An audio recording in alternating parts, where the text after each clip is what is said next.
What's good, Internet? My name is Attack Slug. Welcome back to Wrestling Revolution 3D with the 2K19 mod. Today, we have a hardcore submission match against Rezar as that feud with the AOP continues.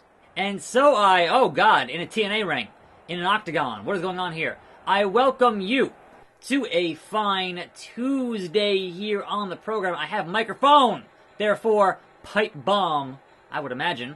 But it is Tuesday, which means that Raw happened last night. The Raw reunion happened last night. We'll get into that here in a moment or two. Let's get our opponent into the ring first. Not accompanied by Akam, which is weird.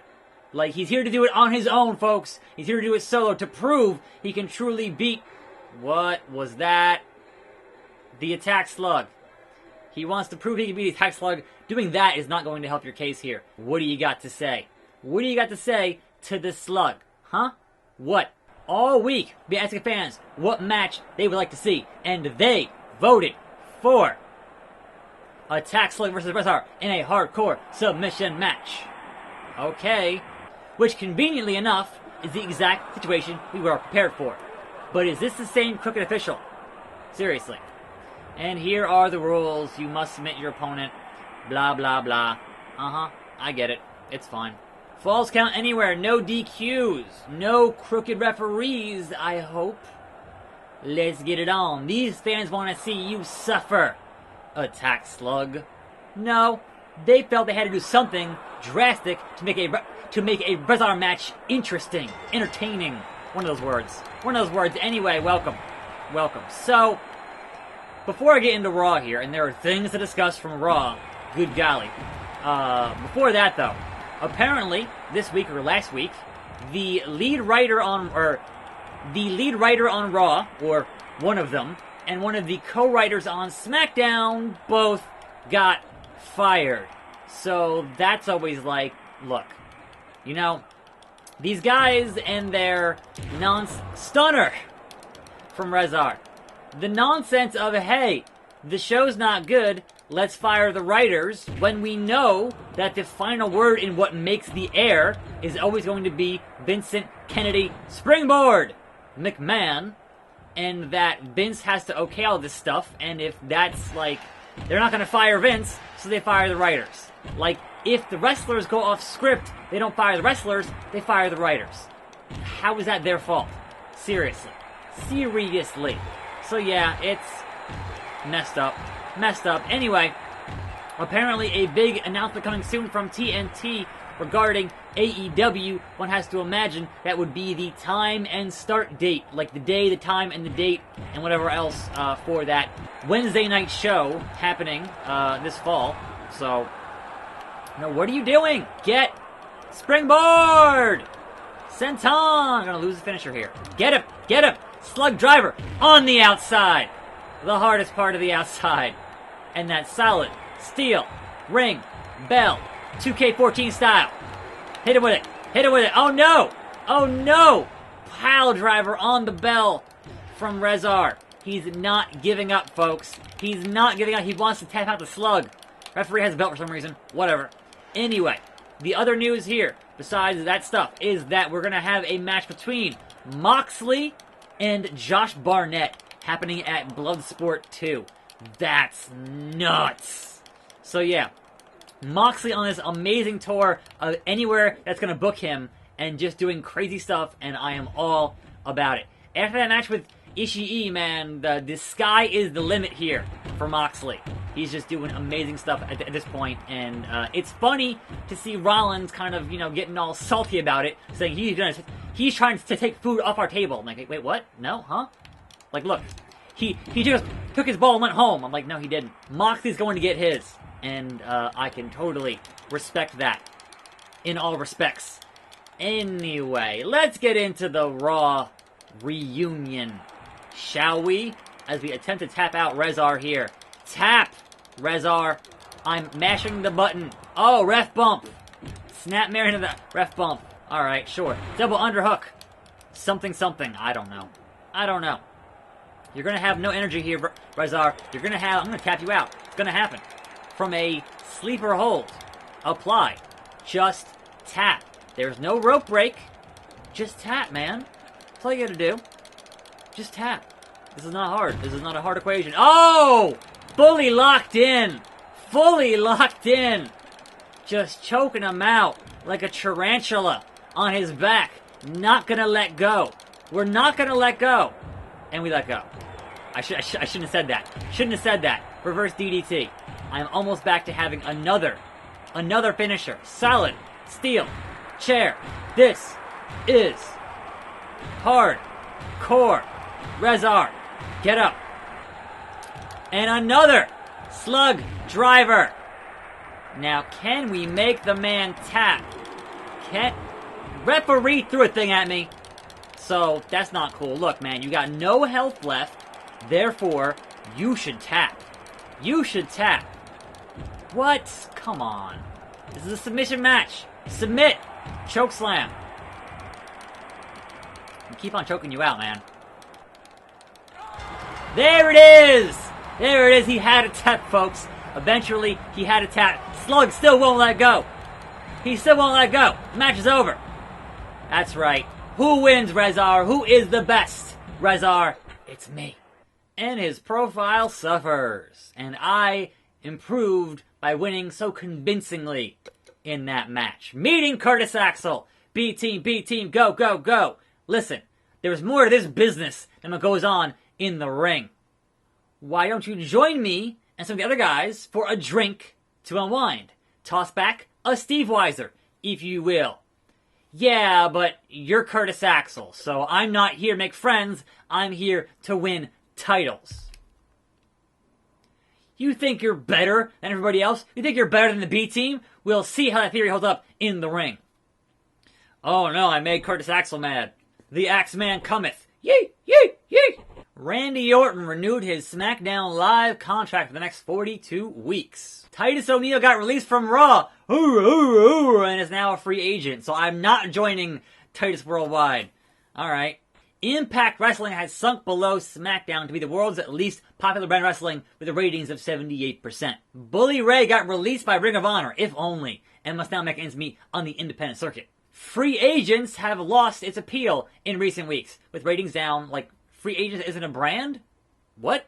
One-on-one with Lance Archer, who has been super impressive in the G1 thus far. Sure. In our inter-promotional match here. Awesome. In a hardcore match. And here I come with Kurt Angle. It's true. It's damn true. On my way to the ring. Versus Lance Archer, who wants to hit that EBD claw. Everybody dies. Get in the ring. Wow. Just get in the ring, please. Purple ropes. Cruiserweights. Everyone's moving tables. Like, okay, sure. So we got Lance Archer and accompanied by somebody. I'm not sure who that's supposed to be. But it's somebody. We'll find out here in a moment. But I don't want to die from that claw. So, come on, Lance Archer. Let's do this. Welcome to this special inter-promotional contest between Raw and New Japan Pro Wrestling. First, representing Raw, please welcome Attack Slug. That's me. And representing New Japan, please welcome Lance Archer. And apparently the ref from AEW. So, yes, I'm Aubrey Edwards, the free agent, yes, from AEW. Awesome. I know the stakes are high, but let's keep this a fair contest, so we know which promotion is best. Ding, ding, ding, gloom. Oh, God. In this hardcore match. I want to know who is the other guy. Is that supposed to be Okada with the blonde hair? I can't honestly tell. But I'm in a leg lock right now, so let's get out of the ring. Let's get out of the ring and find out. Let's get out. And I want to change my attention. Aubrey. Oh, wait. Davey Boy? Really? Okay. That's a weird one, but okay. Anyway, Raw Reunion happened last night. Apparently had to be rewritten a bunch at the last minute because a bunch of guys were not cleared medically to take bumps or work matches or do whatever. So that's always like, this is what happens when you book things last minute and not, months in advance. This is what happens. So that's unfortunate. And apparently Ricochet currently has an elbow infection, was not able to be there to get pushed and spotlighted by DX. That's unfortunate. No, Davey boy, get out of here. Get out of here. It's supposed to be a fair match, an impartial match. The big bear hug on Lance Archer, and Kurt's running around like whatever. Anyway, John Cena was in the building last night and ripped on the Usos for their DUIs. That was kind of funny. But overall, when it comes to the legends over the course of the evening, you're like, man, the only one who did it right was Mick Foley, because he put over Bray Wyatt and had the mandible claw from The Fiend onto Mick Foley. So that was cool. That's when you're at that point in your career and you are a legend, your job is to put over the guys who are going to be there every week. Like, sure, perhaps this episode of Raw pops the ratings. What about next week? You know, they don't think long term. They really, really don't. And of course, it's nice to see guys like Rikishi. It was funny that they only had Devon and not Bubba Ray because of, you know, Ring of Honor. So, you know, there were some guys they couldn't get. I did appreciate actually having McIntyre totally crush Cedric and have a non-finish there just because he was too injured because of the reverse Alabama Slammer on the hardest part of the ring. That stuff is good. And when you have the legends interact with themselves, I'm fine with that. It's when you have the legends interacting with current talent and having the legends go over the current talent, that to me is usually the problem. So having both Patterson and Briscoe become 24/7, good God, champions was a great throwback to the old school hardcore 24/7 title. That stuff I thought was great. I wanted to do... What? Moonsault, pinfall, referee nowhere to be found. That was nuts. That was nuts. I can't even see here because of this camera angle. That was nuts. And yes, now Pat Patterson, officially the oldest person to ever hold any kind of title in the company at the age of 78. So he broke the record that was set by Moolah, and thankfully, knowing what a scumbag that she was, that I'm glad that it goes to Pat Patterson instead. So, oh, Lance Archer with a Hurricanrana. Just maniac. Absolute maniac. Everybody dies. Now then, they had the Viking Raiders squash Hawkins, the Rider, whatever. They've now renamed the club into the OC, as in the original club. And I'm like, wait. The original club was led by Prince Devitt, a.k.a. Finn Balor, so that's not even the original club. That's not even, like, what are you talking about? That doesn't even work in whatever you're trying to do. Like, what are you even? I don't know, man. I don't know, man. This is a knockdown, drag out with Lance Archer here. It is just rough and tough and tumble and whatever else. I don't know. So, yes. Now, speaking of things that got me annoyed, is that how many more times can you attempt to present Joe as a threat to anything when he loses all his big matches?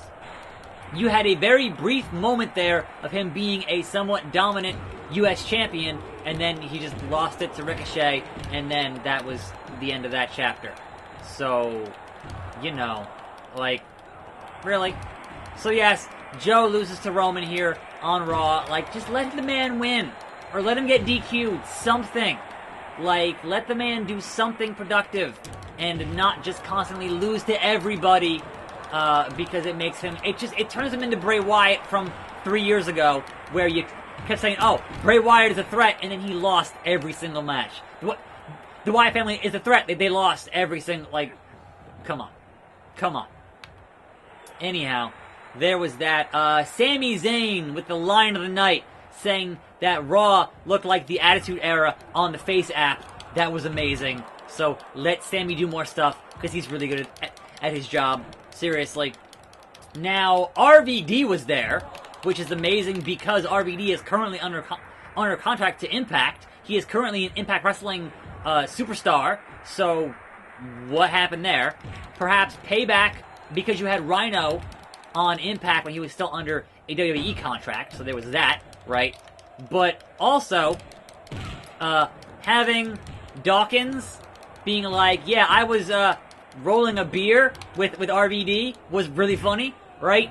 But an absolute missed opportunity to have, oh, watch it there, Aubrey Edwards, missed opportunity to have the Street Profits backstage saying they want the smoke, and then walking past RVD being like, I got the smoke. Like, come on. Perhaps a bit too on the nose there, but that could have been also really good. What is this high-flying style from Lance Archer? Seriously, it is baffling to me. It is baffling to me. This match is just an absolute cluster, so whatever. Big boot from your boy to a big boy in Lance Archer.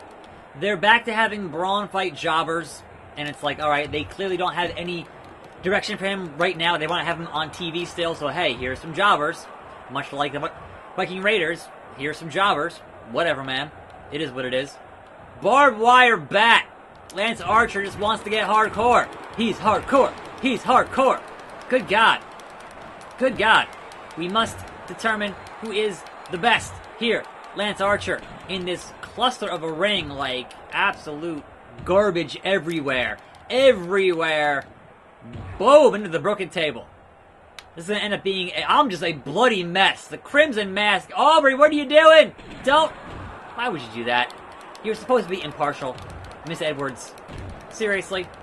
Anyway, so, again, when you have the legends interact with themselves, like having Alundra Blaze be champion, wanting to recreate her famous thing from Nitro, and then having DiBiase also recreate a famous moment where he bought the belt, right, from Andre. So, you know, good stuff there.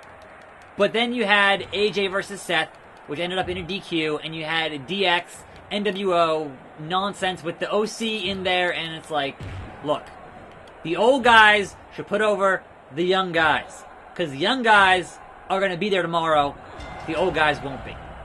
And Attack Slug wins, thereby proving WWE better than New Japan. That's not really factual, but whatever. Lance Archer damaged the reputation of New Japan by failing to win. Attack Slug raised the profile of Raw. Davey Boy, disappointed. Primo renewed his contract. Primo is still employed, somehow. Roman Reigns has fallen out with his friend Seth Rollins, perhaps because Seth totally messed up that match against Brock Lesnar. That whole thing happened yesterday. Go watch that video. Goldust is getting shorter. Oh no. Kurt Hawkins renewed his deal. Face the facts. Jerry Lawler renewed his deal. Free agents is now below Impact. Meeting Antonio Inoki. An honor. We heard about the beating you gave Lance Archer last week. It seems you belong in New Japan. This is the deal we'd like to offer you. Let me jump ship. Let me jump ship to New Japan. I want creative. I want creative. I don't need health. Give me creative. My final offer. Sorry, those sacrifices don't justify what you're asking for. The figures simply don't add up. I want creative control, Inoki. This meeting isn't going anywhere. Let's forget the whole thing ever happened. Well, so much for jumping ship right now. I wanted to, but I can't not have creative. Anyhow, I don't have time to fight Lashley today. I did want to say having a whole thing with Austin and no Stone Cold Stunner is disappointing, but Austin can still talk better than just about anybody on the roster, on the current roster, so that's kind of just sad in a way, but Austin is just that good. And Seth Rollins, not really having a great night with some cringy promos, and Seth, for as much as he wants to be the company man, when John Cena was the company man, he still came across as a humble guy, just working as hard as he could. Whereas Seth Rollins, as trying to be the face of the company, just seems condescending, to me anyway. But that's it for me today. Tomorrow, 5 p.m. will be Mario because I am busy from 9 a.m. to 3 p.m. I don't have time to record tomorrow, and I already recorded a Mario video, so I guess look forward to that. And then I'll see you again for this show on Thursday, hopefully. Fingers crossed. We'll see. I'm Attack Slug. Thanks for watching. More videos on this channel. Leave a like, leave a comment, sub to the Slug. See you next time. And I'm out.